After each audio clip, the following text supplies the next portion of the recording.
ब्रह्मज्ञान। महर्षि याज्ञवल्क्य अपनी स्त्री मैत्रेयी से कहते हैं कि हे मैत्रेयी, जो परमेश्वर आत्मा अर्थात जीव में स्थित और जीव आत्मा से भिन्न है, जिसको मूढ़ जीव आत्मा नहीं जानता कि वह परमात्मा मेरे में व्यापक है। जिस परमेश्वर का जीव आत्मा शरीर अर्थात जैसे शरीर में जीव रहता है, वैसे जीव में परमेश्वर व्यापक है। जीवा ऐसे भिन्न रहकर जीव के पाप पुण्यों का साक्षी होकर उनके फल जीव को देकर नियम में रहता है।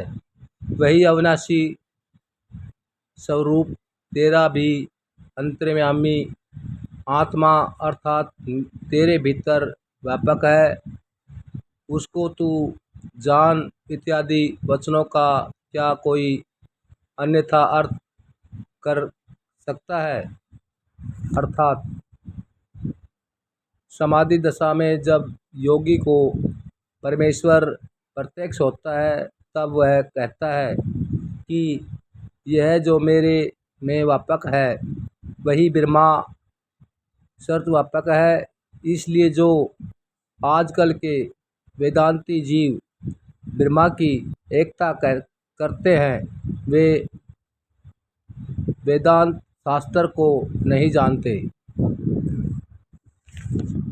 परमेश्वर कहता है कि मैं जगत और शरीर को रचकर जगत में व्यापक और जीव रूप होके शरीर में प्रविष्ट होता हुआ नाम और रूप की व्याख्या करूं।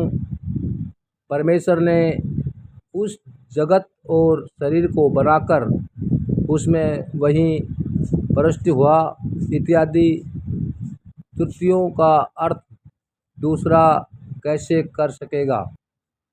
जो तुम पद पदार्थ और वाक्यार्थ जानते तो ऐसा अर्थ कभी न करते, क्योंकि यहाँ ऐसा समझो, एक प्रवेश और एक दूसरा अनुप्रवेश अर्थात पश्चात प्रवेश कहता है। परमेश्वर शरीर में प्रविष्ट समझो एक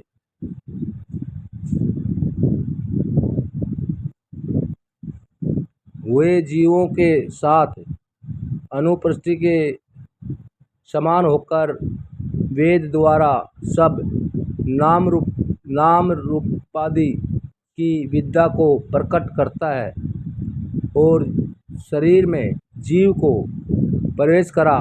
आप जीव के भीतर अनुपस्थिति हो रहा है।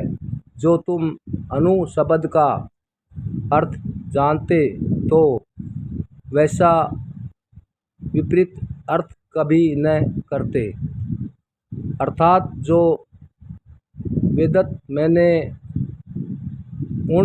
उस काल में काशी में देखा था, उसको वर्षा समय में मथुरा में देखता हूँ। वहाँ वह काशी देश उष्णा काल, वह मथुरा देश और वर्षा काल को छोड़कर शरीर मात्र में लक्ष्य करने में से ही वेदांत लक्षित होता है। वैसे इस भाग त्याग लक्षण से ईश्वर का परोक्ष देश काल, माया उपाधि और जीव का वह देश काल अविद्या और अल्पज्ञता उत्पत्ति छोड़ चेतन मात्र में लक्ष्य देने से एक ही ब्रह्म वस्तु दोनों में